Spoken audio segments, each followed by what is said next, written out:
Whoops. A little too sharp, a little too sharp. The grades are all over the place. It's like going into a weightlifting gym where nothing's labeled. That's one try on that and split my pinky crease. Today we're at Flux Training Center in San Diego, California. It's a dismal rainy day, which really gets me in the mood for basement-style board climbing. These are two of the biggest, most expensive, and becoming most popular boards around America. Our goal today is to have as unbiased as possible an exploration of both boards, looking at a variety of classics to see which is more comfortable, which is more fun, and which one might work better for your given training situation. Finally, I'll give you my personal opinion on which one I think I would choose and whether or not they make the cut to replace a home wall. This video is actually sponsored by Roogknee. Roogknee. Wrong. Super comfortable, super flexible, really easy to climb in, and most importantly, no problems with flexibility. I've had the chance to try out the new Roogknee harness pants over the last couple of months, and honestly, I have to say I've been pretty impressed. These pants come in an athletic slim fit with a bit of a taper towards the ankle. Most climbing pants that I've tried end up being too long or billowy. Something I particularly like about these pants is that they actually fit my legs. I personally think that this gives them a sleek fitted style, but I could see that if you were a person who preferred baggier fitting clothes, that they could feel a little bit tight in the thighs and crotch. The material also sheds dirt and chalk reasonably well, so you can get away with several days of wear on a climbing trip or clean up for dinner after sessioning at the gym. So far, they've held up well to the demands of climbing, both in the gym and outdoors, having no problems accommodating flexy moves, knee bars against coarse granite, or unplanned collisions with abrasive volumes. Try the harness pants for yourself, and remember to use code HOOPER for 10% off all Roogknee products at the store. Looks like a kind of standard jug haul, but we'll see what happens. We're not going with any super strict criteria for climb selection. Mostly I'm looking for things that are either classics or benchmarks, or in the case of the Kilter board, which doesn't have those, highly rated climbs by the community. And then I'm trying to pick things that look good, that look fun to me, you know? So we can only try so many of each grade, and I've tried to select some that look enjoyable and varied. So it won't be a perfectly representative sample, but should be good enough. Pretty juggy and easy to hold, but because they're so in-cut, they are kind of reminiscent of a crimp. I think most people who climb regularly at all could probably do those. I think they're realistic V0s. Sheer comfort and niceness, I think I like the Kilter board a little bit better for that one.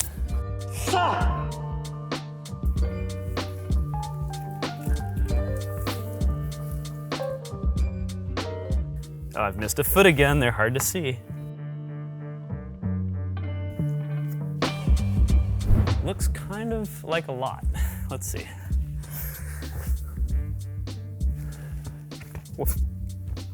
I'm noticing that the light setup for the tension board is much easier for me to see. The purple of the feet really stands out. That's not a big deal, and I should look at the climbs a little bit more carefully in the app, but as you're sort of scrolling through things and trying to do a higher volume session, it might be a little bit of an issue. So I give like 1/10 of a point to tension for that. I enjoyed both of those climbs. I did notice that they were both quite a bit harder than the V0. I think they're still reasonably welcoming and accessible, but the fact that there's such a jump up between V0 and V1 on both boards gives me a little bit of concern for newer climbers on these. Looks like there's a lot of holds, but you know, we're gonna try to find the feet this time. There are many. Throughout this video, we're gonna keep the Kilter board set at 40 degrees since we have a fixed tension board here, and it just seems more fair and easier to compare them this way. If your gym has an adjustable board, that will give certainly an advantage to that board. The ability to change these to climb easier and more warm-up friendly climbs at a 20 or 30, or simulate roofs or do some really hard, powerful boulders at a 50 or 60 or however steep that board goes, is really quite valuable. Interesting. It was also very comfortable, but if anything, like easier than the V1 fairly clearly. But that's a kind of good point in general with these boards is like, people will often get hung up at a certain grade. They're having problems at V1, V5, V9, whatever, and hesitate to try harder climbs until they've like built out their pyramid or earned it or something. But I think in a lot of cases, there's not clear differentiation. You know, it's like you can have 8s that are harder than 10s and also 8s that are easier than 6s. So if you're getting into board climbing, make sure to bounce around a fair amount and just try stuff. Like don't feel at most guided by grades, but really not beholden to them. I've climbed on 1 or 2 tension boards briefly when they were brand new, and the black holds were incredibly rough. Super, super, super sticky would be a positive way to put it. They seem to wear down quickly though, and these feel quite nice. I think I slightly prefer wood personally. It lets you try harder on holds that are relatively bigger. When I first started climbing, it was really fun to climb on very textured things because you just felt like it felt like a magic trick, you know? It's like you could climb on just like horrendous slopers and tiny crimps. But I think the training value and sort of like survivability from an injury perspective of bigger, less sticky holds is quite a bit better.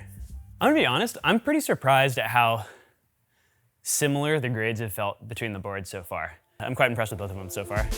Ah!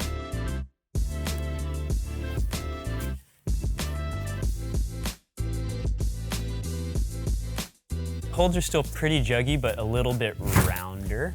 So it's definitely more engaging. But I'd say, in my mind, pretty soft for V3. We'll see how it goes, but at a glance, this one looks significantly harder. The app experience between the boards is nicely symmetric. I think that they either use the same app developer or potentially use just the same app. It's pretty easy to put in the filters that you want. Though it took me a minute to find it, you can make circuits really easily by clicking the little flag button. That doesn't scream circuits to me, but you can make your own lists of climbs by poking the flag. All right, we're into the fours. Feels a lot more like on-sighting. I can't really tell what most of these holds are from the ground. So the tension board, I think visually, I can tell a lot better what I'm getting into. The Kilter board, they all sort of look the same from underneath, except for some of the pinches. I really am actually enjoying the Kilter board more than I expected, which is maybe not fair, but I think I don't historically love like super in-cut holds. And so I've always had kind of the concern that these things would be a little bit too uncomfortable. They'd produce moves that were kind of tweaky. But at least so far, they've all felt really nice. I've enjoyed the climbing on it. I'm actively having a good time. The flip side is I feel like the tension boulders are clearly getting harder and the Kilter boulders, not so much. This is now a 4, and I think it would not be unreasonable were it set somewhere as like a V2. I'm drawn in and I really like the wood holds. That's a personal preference. The tension board's getting harder and harder. We're starting around V4 here to be getting into the point where I think that this is gonna be starting to be kind of difficult for a lot of people. Meanwhile, I think the Kilter board is still like fairly welcoming to this point. Very useful board climbing hack is most boards are on something like an 8-inch spacing. Since spacing is kind of standard, you can treat board spacings kind of like a campus board and know that you can reach 1 whatever. Most people can reach about 111, and most people's arms are about 1-4, 1, 2, 3, 4, kind of like arm to head. So when you're scoping things out and you're trying to decide like, will my foot reach here? Like how far do I have to lock off or move to make the next grip? It's just useful to start getting in the habit of sort of counting and thinking about like where your body needs to be. Just a quick hack so you don't need to like try it so many times. All right, holds are spacing out. Things are starting to look a little crimpier. Feet are getting a little worse. Moves are getting a little bit bigger. Yet another board climbing tip. Really, really useful to memorize your routes. Like a lot of my clients that I work with in San Diego, I like won't let them use the lights on the Moonboard so that it forces them to memorize their route and kind of like think about and know what they're getting into. For days where you're just like cruising through fun volume, the lights are super nice, they're very fun, but it is really useful to visualize and plan out your route in advance. It's like an insanely helpful skill. People always look at me like I'm out of my mind. They're like, oh, do you want to take over? I'm like, no, it's fine. They're like, no, we can light it up. I'm like, I mean, there's like 5 holds in a foot. Like, I don't love the color of the holds. I'm sorry, guys. Dirty gray is just not my favorite. But I like the feel. The little spike feet are awesome. The smooth back plating makes it easy to kind of use your off feet. Density is a huge boon, but adequate sparseness, which I think this is really nailed, lets you climb, or lets me climb at least most naturally. So I'm enjoying the ability to like flag and press and step with my off foot where I want to.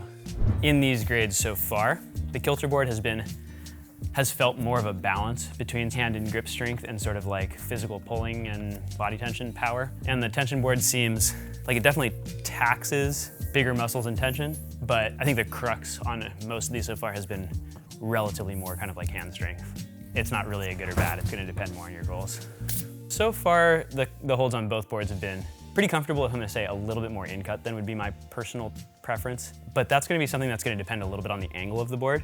Luckily, if you have the fortune to be at a gym like Flux, where you have an adjustable board, you can set it to whatever angle you want. Currently, Flux is San Diego's only really training-focused gym, and I think what they're trying to do here is really cool. I'm psyched to climb here more and take advantage of these boards. From your experience so far, If you are more focused on outdoor climbing, which would you prefer? I would probably go with the tension board. I'm having to be a little bit more intentional with the hands. I'm having to actively squeeze things a little bit more as a counterpoint to my own perspective. If I were to live in an area with a lot of outdoor climbing, I would potentially like the Kilter board because it would let me keep training and trying hard while being a little bit more different from what I'm climbing on outside every day.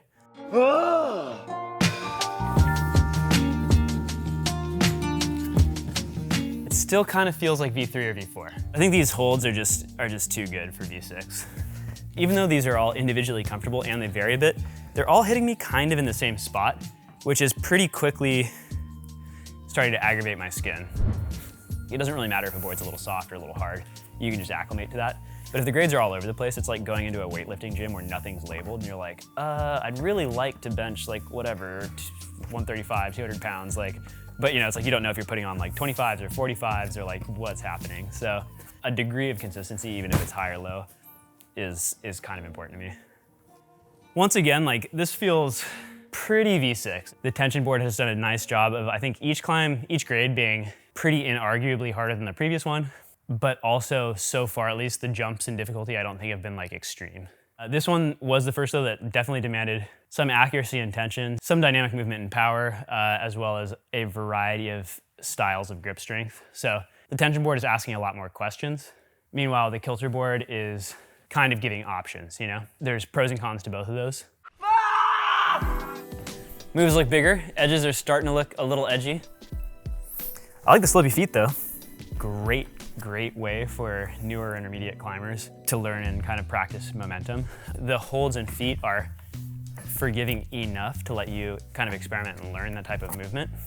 And these are actually all on like very ergonomic, I think like no real risk of like tweaking anything kind of holds, which is great. They're all super fun. I've been, I've been having fun. Ew, I actually have to crimp stuff, fingers getting going. Something that's cool about the wood feet is even though not all of them are particularly small, if you're not paying close attention, they skate really pretty easily. Whoa. Uh-oh. All right, mulligan. Through this range, there's a really nice amount of variety and possibility for climbers of different sizes, so I think that's quite good. Pretty spot on for V7. I feel like in a gym I'd be drawn to these prior to the spray wall. I would not part with my home wall for either of them yet, but I just am partial to these wood holds. I feel like they force me to engage and be like a lot more attentive. As we kind of discussed earlier, we know that you likely have a 111 reach, so 1, 2, 3, 4, 5, 6, 7, 8, 9, 10, 11. Ooh, foot's at 12, so you can't just stand on the starting hold. Perhaps if you're quite tall, but you'd need to be, I don't know, at least 6'2" with a plus.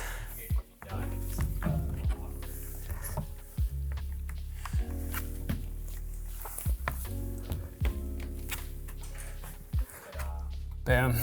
Still, I think, pretty unrealistic for V8. Too easy, yeah. But it was distinctly harder than the previous ones, which means that there's a reasonable trend available. The holds were quite comfortable, but I like how it kind of paced the movement, and it did start kind of asking some questions, kind of like I was talking about with the tension board. Knowing these movement patterns, it did nicely suggest to me the things that I should be doing. Anytime I have an exercise or a climb that seems to like sort of guide me towards, if not the right answer, a good answer, I am psyched by that. It's a little risky, but we'll go for it. Whoa. Wood feet. I keep feeling more conscientious on this board, I guess. The Kilter board sort of is like letting me feel things out and decide how I want to do a move. And this one is like very much punishing me if I'm not being focused and really intentional. As much as the intention is for them to be consistent from gym to gym and worldwide and all that, they're just not the same, you know? It's hard to get holds exactly the same. Different people have slightly different interpretations, different setters do different jobs. At the the Salt Lake Bouldering Project where I've been climbing recently, these holds are like almost vertical. I think they're supposed to be kind of a 45. People get really frustrated when they climb at a certain level and then go to another gym and can't climb on that level. But a lot of times it's just holds are a little shallow cast, they're maybe not turned quite right. Maybe even the angle of the board is slightly off. So it doesn't really change the utility of the board, but if you are noticing differences, just don't feel bad about it. I have a hard time with this kind of wrist angle, honestly. We'll see how that goes. I've noticed more issues with lights on the Kilter boards than other boulders. This one currently has a patch out in the top right, and also some of the holds are dimmer or brighter. I think I've noticed this on other boards too. A little annoying when you buy a brand new board for $20,000 or something. What are any of you guys? Okay. Oh, I'm hip displacing. I don't know what you are. Okay. Thanks. That one was harder and pretty amusing. I'm enjoying the rounder holds as the climbs get harder. I think I like the somewhat less juggy holds on this board quite a lot. The ones that are a little bit more juggy kind of bite me. It seems like the board up to this point is sort of like 1.5 to 2 grades soft, but since they do kind of keep getting harder, it kind of doesn't matter, you know, as long as there's enough things on the top end.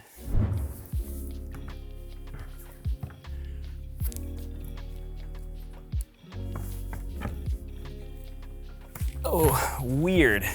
So my pinky blew off here and this became like quite tweaky. I think I would like this more if it had a little bit more round. It does keep it bad, which is kind of cool, but it also is kind of just the right size to stab me right in the creases. These are kind of weirdly bitey. I don't know that I love them. A little too sharp, a little too sharp. These things also just kind of unnecessarily sharp in my mind. But the rest of the holds have been sick, so small feedback. This guy's just kind of stabbing the creases and a little tweaky, which I don't love. I wonder if that's a rotational thing. Oh yeah. Still a little funny, but much, much easier. I think it's just a foot rotation thing. Wah! But here's the underclings. Get ya. Ooh, did that split? Wow. That's one try on that and split my pinky crease, so point against tension. I might try one other 9 to give it a fair shake. If I was responsible, I'd brush that. Sorry, Magos.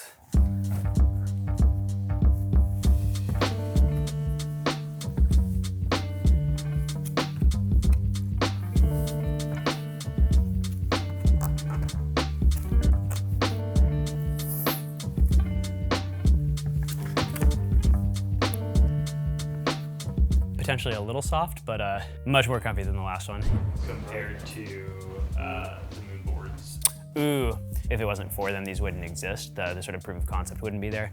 But the 2016 especially, I think is very tweaky, and I've seen a lot of people blow pulleys on it. It clearly can and has been used really effectively by a lot of people, but I like that both of these feel quite a bit more ergonomic than the Moonboards. I think they offer mostly a lot more variety than the Moonboards. And also, while it's not necessary, I've come to really appreciate the greater width. My home wall is 8 feet, it works, I love it, but the 12 feet, and even I've seen 1 or 2 like 16-foot versions of the Kilter floating around, are just so expansive and give you so many options. So I think I would most of the time choose either one of these over a Moonboard, but it is of course a little bit of a matter of preference and what you got. Oh God, a J-Web boulder, I'm scared. I guess it's worth gauging to see if I can even reach between these to start. Kind of seems to be the answer. Okay. Okay.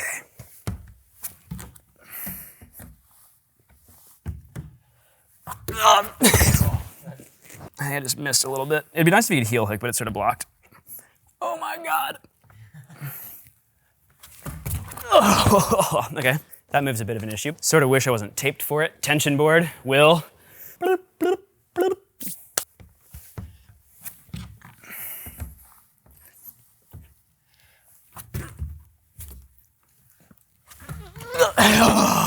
It's wide. You can kind of cheat it by wrapping the top and going just 3 fingers and trying to kind of hips like out to in to get this little bump. Whoops. Easier if tall is first comment. That's fair. Well scrumped, Jimmy.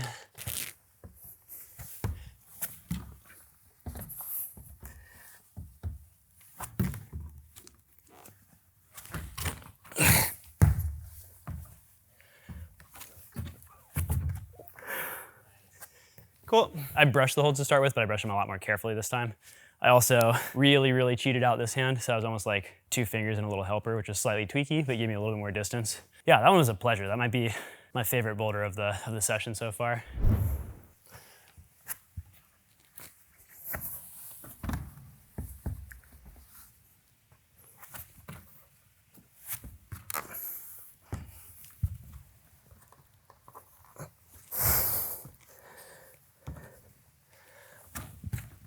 Oh, tape.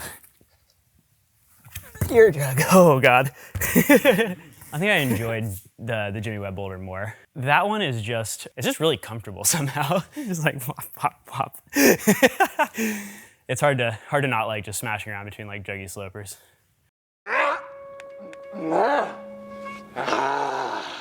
There are only 6 classics above V10 on the tension board at 40. So I guess whoever is validating these benchmarks, maybe pop some more in there. There's only one V11 called Long Live Cowgirls by Matt Foltz. I mean, actually, most of these are by Foltz. They're a large jump up from the V10s. I thought as far as grades went, the tension board was definitely more consistent. The Kilter board I found to be pretty consistently almost 2 grades off. Or I think the bigger win for the tension board was much smoother grade progression.